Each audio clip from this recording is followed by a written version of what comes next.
This is the plight of affairs.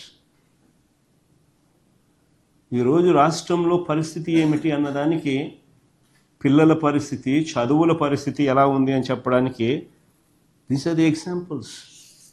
These are hard facts.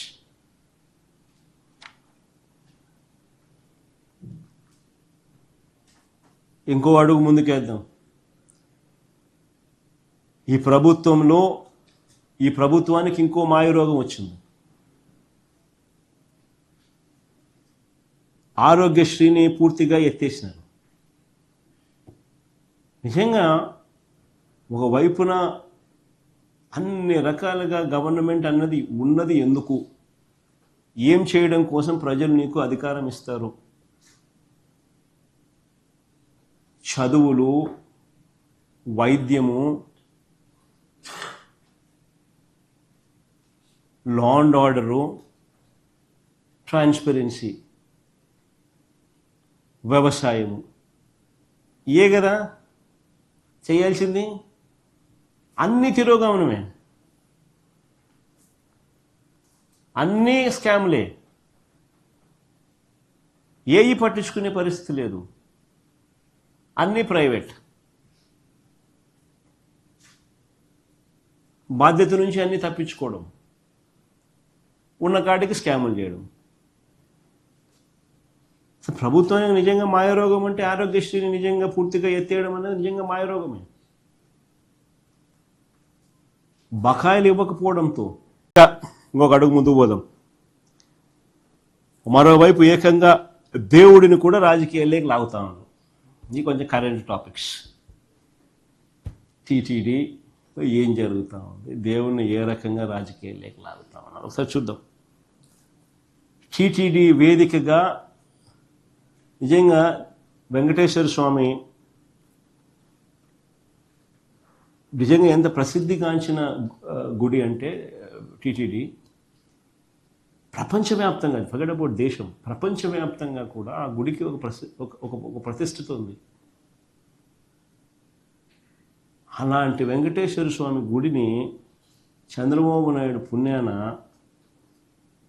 నిజంగా ఎంత అబాస్పాలు చేస్తూ ఉన్నారన్న దానికి నిదర్శనాలు ఇవన్నీ. నేను అడుగుతా ఉన్నా, ఇదే చంద్రబాబు నాయుడు కక్ష రాజకీయాలను చూస్తూ అడుగుతా ఉన్నా.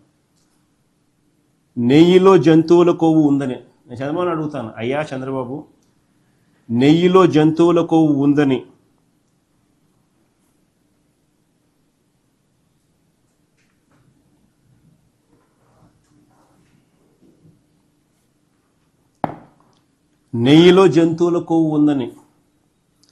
ఆ నెయ్యి లడ్డూలో కలిసిందని, ఆ లడ్డూలు భక్తులు తిన్నారంటూ దేవుడంటే భయము భక్తి లేకుండా చంద్రబాబు మాట్లాడారు. ఆ రోజు ఆయన అన్న మాటలన్నీ మీ అందరికీ గుర్తుండాయి కదా. ఆయన అన్న మాటలు ఇవే కదా. చంద్రబాబు నాయుడు అనే వ్యక్తి ఆ రోజు అన్న మాటలు, నెయ్యిలో జంతువుల కొవ్వు ఉందని, ఆ నెయ్యి లడ్డూలో కలిసిందని, ఆ లడ్డులు భక్తులు తిన్నారని, దేవుడు అంటే భయము భక్తి రెండు లేకుండా చంద్రబాబు నాయుడు మాట్లాడిన మాటలు. నేను అడుగుతాను, మరి జంతువుల కొవ్వు నెయ్యిలో కలిసిందని, ఆ లడ్డులు భక్తులు తిన్నారని చెప్పడానికి ఆధారాలు దొరికాయా? చంద్రబాబు నాయుడు సూటిగా ప్రశ్నిస్తాను.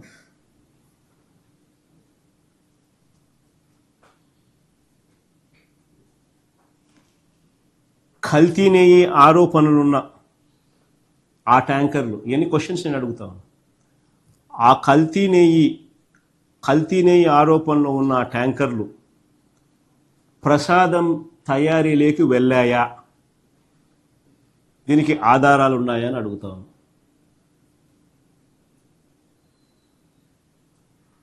ఎందుకనంటే టీటీడీలో ఒక రోబస్ట్ ప్రొసీజర్ ఉంది.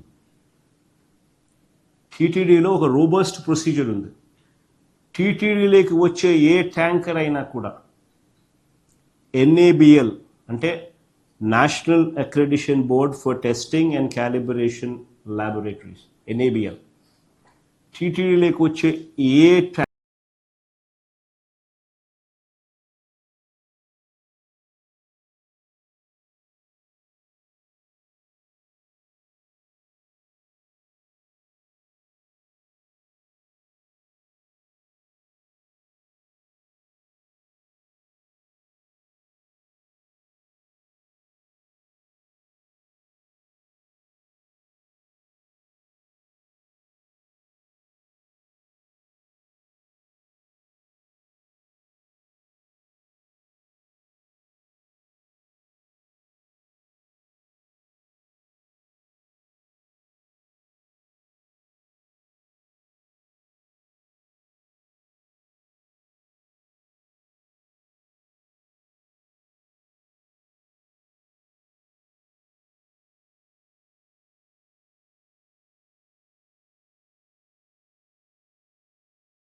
హలో, తెలుగు రాజ్యం ఛానల్ చూస్తున్నారా?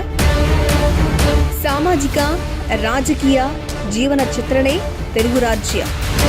అతిశయోక్తులు, అసత్యాలు ఉండవు. రాజకీయ కోణం కాదు, ప్రజా కోణమే కొలబద్ద. తెలుగు రాజ్యం వీక్షణ మీ ఉత్తమ అభిరుచికి నిదర్శనం.